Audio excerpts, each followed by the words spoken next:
Hello friends, good morning. Welcome to Ask Spoken English Academy. मी आरती बाके एक नवीन video घेऊन तुमच्या समोर आले.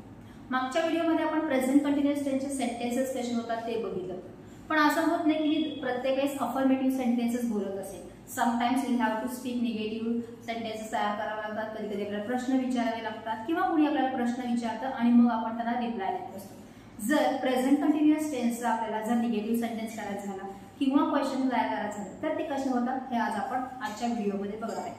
कुठलाही सेंटेन्स जेव्हा आपल्याला निगेटिव्ह करायचा असतो किंवा त्याला प्रश्न करायचा असेल तर आपल्याला कंपल्सरी त्या वाक्यामध्ये हेल्पिंग वर्ब हे लागत असतात. आणि प्रेझेंट कंटिन्युअस टेन्स मध्ये आपल्याला हेल्पिंग वर्ब्स यूज करायचे आहेत. एम किंवा इज किंवा आर हे जे हेल्पिंग वर्ब्स आहेत ह्याच्यानंतरच आपल्याला नो किंवा नॉट हा शब्द यूज करायचा आहे. आणि याच हेल्पिंग वर्बनी आपल्याला करायचे असतात प्रश्न. काही एक्झाम्पल्स बघूया. Sudha is losing her weight by protein shake. Sudha एक वचन असल्यामुळे इज हे आपण काय घेतलेलं आहे, हेल्पिंग वर्ब घेतलेला आहे. लूज क्रियापदाला आपण आयजी प्रत्यय आहे त्यामुळे झालं losing her weight by protein shake. Protein शेकने सुधा तिचं वजन कमी करत आहे. करत आहे, जात आहे, येत आहे, बसत आहे, अभ्यास करत आहे, शिकत आहे, पोहत आहे, अशा प्रकारचे सगळे सेंटेन्सेस आपण प्रेझेंट कंटिन्युअस टेन्स मध्ये करतो. तसंच त्यामध्ये ती काय म्हणते, सुधाचं काय वजन कमी करत आहे. कमी करण्याची क्रिया आता चालू आहे. प्रोटीन शेकने सुधा तिचं वजन कमी करत आहे. निगेटिव्ह सेंटेन्स करत असताना हेल्पिंग वर्बच्या नंतर आपल्याला नॉट यूज करायचा आहे. हेल्पिंग वर्ब आहे is. So Sudha is not losing her weight by protein shake. Protein शेकने सुद्धा तिचं वजन कमी करत नाहीये. प्रश्न करत असताना परत आपल्याला लागणार आहे हेल्पिंग वर्ब. सो तो पहिल्यांदा आला. Is Sudha losing her weight by protein shake. Sudha protein शेकने तिचं वजन कमी करत आहे का? आणि ते सेंटेन्स जर निगेटिव्ह असेल तर is Sudha not losing her weight by protein shake. Sudha protein शेकने तिचं वजन कमी करत नाही का? करत आहे, करत नाही. करत आहे का, करत नाही का, हे येणार आहे प्रेझेंट कंटिन्युअस टेन्स मधले bunch wise sentences. I am thinking about exam. मी परीक्षेबद्दल विचार करत आहे. थिंकिंग, थिंक म्हणजे विचार करणे. क्रिया चालू आहे विचार करण्याची. सो एम थिंकिंग आलेला आहे. त्याचाच निगेटिव्ह करत असताना आपण घेतलेला आहे I am not thinking about exam. मी एक्झाम बद्दल विचार करत नाही. Am I thinking about exam. मी एक्झाम बद्दल विचार करत आहे का? आणि am I not thinking about exam. मी एक्झाम बद्दल विचार करत नाही का? इथे आपण इज नंतर नॉट सेपरेट यूज केलेला आहे.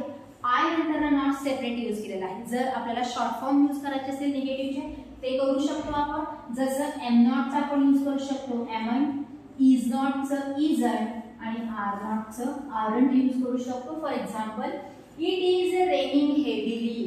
जोरात पाऊस पडत आहे. पाऊस पडण्याची क्रिया आता चालू आहे. रेन जेव्हा आपण सेंटेन्स केलेला आहे ऍज अ वर्ब म्हणून इथे घेतलेला आहे आणि वाक्याच्या सुरुवातीला इट प्रोनाउन घेतलेला आहे. हेच निगेटिव्ह सेंटेन्स करत असताना इज नॉटच्या ऐवजी आपण वापरलेला आहे short form isn't. It isn't raining heavily. जोरात पाऊस पडत नाही. Is it raining heavily. जोरात पाऊस पडत आहे का? आणि इजंट इट रेनिंग हेवीली. जोरात पाऊस पडत नाही का? इथे आपण काय केलं होतं, इज नंतर नॉट सेपरेट यूज केलेला आहे. इवन इज नंतर नॉट सेपरेट यूज करताना क्वेश्चन मध्ये सब्जेक्ट सेंटरला आलेला आहे. बट शॉर्ट फॉर्म जेव्हा घेत असतो तेव्हा ते दोन्ही मिळून येतात. इज नॉटचं झालेलं आहे इजंट आणि जसाच्या तसाच आपण at the time of asking question पुढे घेऊ शकतो. इथं परत नंतर नॉट घ्यायची गरज नाही. बट आपल्याला जर स्टार्टिंगला नॉट पाहिजे असेल तर शॉर्ट फॉर्म नुसारच घ्यावं लागतं. अदरवाइज इज नॉट अशा प्रकारचा शब्द आपण स्टार्टिंगला घेऊ शकत नाही. जसं की is not it raining heavily असं होणार नाही. जर स्टार्टिंगला तुम्हाला नॉट हा शब्द पाहिजे असेल तर तो कंपल्सरी शॉर्ट मध्येच येणार आहे हेल्पिंग वर्ब सोबत. जर तुम्हाला नॉट हा शब्द पूर्ण पाहिजे असेल तर तो सब्जेक्टच्या नंतर येणार आहे. Students are waiting for their turn in oral exam. Oral exam मध्ये विद्यार्थी त्यांची टर्नची वाट बघत आहेत. वेट वाट बघणे, वेटिंग वाट बघत आहेत. स्टुडंट्स अनेक वचन आहेत त्यामुळे आपण इथे घेतलेला आहे are waiting. Students aren't waiting for their turn in oral exam. आरचा परत आपण शॉर्ट फॉर्म घेतलेले नॉट सोबत आरंट या अर्थाने विद्यार्थी ओरल एक्झाम मध्ये त्यांच्या टर्नची वाट बघत नाही. Are students waiting for their turn in oral exam. विद्यार्थी ओरल एक्झाम मध्ये त्यांच्या टर्नची वाट बघत आहेत का? आणि aren't students waiting for their turn in oral exam? Oral exam मध्ये विद्यार्थी त्यांच्या टर्नची वाट बघत नाहीत का? क्रिया चालू आहे, क्रिया चालू नाही, या दोन्ही क्रिया सांगत असताना आपण प्रेझेंट कंटिन्युअस टेन्सचा वापर करतो. अफर्मेटिव्ह मध्ये करत आहे होणार आहे, निगेटिव्ह मध्ये करत नाही. प्रश्न असेल तर करत आहे का, आणि निगेटिव्ह प्रश्न असेल तर करत नाही का. In generally day to day life मध्ये आपण अशा प्रकारचे सेंटेन्सेस खूप वापरतो, जसं तू येत नाही का, तू अभ्यास करत नाही का, तू पाणी पित नाही का, किंवा तू चहा पित नाही का. हे प्रश्न विचारतो ते येणार आहे ह्याच्यामध्ये, म्हणजेच लास्ट जो सेंटेन्स आहे इंटरोगेटिव्ह निगेटिव्ह क्वेश्चन मध्ये येणार आहे की तू चहा पित नाहीस का, म्हणजे आम्ही सगळेजण चहा पित आहोत. We are having tea. Aren't you having the tea? तू घेत नाहीयेस का, या अर्थाने आपण हा प्रश्न विचारू शकतो. म्हणजे जे काही ग्रामॅटिकल कन्सेप्ट्स आहेत ते actually day to day life मध्ये बोलण्यासाठी वापरतच असतो. फक्त आपल्याला ते तिथं काय करावं लागणार आहे, आयडेंटिफाय करणार आहे आणि ते तुम्हाला तिथे तिथे इंग्लिशमध्ये कन्वर्ट करण्याचा प्रयत्न करायचा. म्हणजेच आपण जे काही शिकत आहोत ते इम्प्लिमेंटेशन करणं गरजेचं आहे. फक्त मी एखादा ग्रामरचा टॉपिक शिकले आणि माझं ग्रामर परफेक्ट झालं, ठीक आहे. What about the speaking? Speaking तर येणं गरजेचं आहे. मग तुम्ही जे शिकताय त्याचा वापर एक्झॅक्टली कुठं होतो, कसा होतो, ते तुम्हाला काय करायचं आहे, आयडेंटिफाय करायचं आहे आणि लगेचच ते इम्प्लिमेंटेशन मध्ये आणायचं आहे.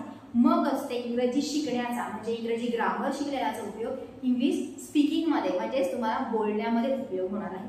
अशा प्रकारे भरपूर सेंटेन्सेसची प्रॅक्टिस करा.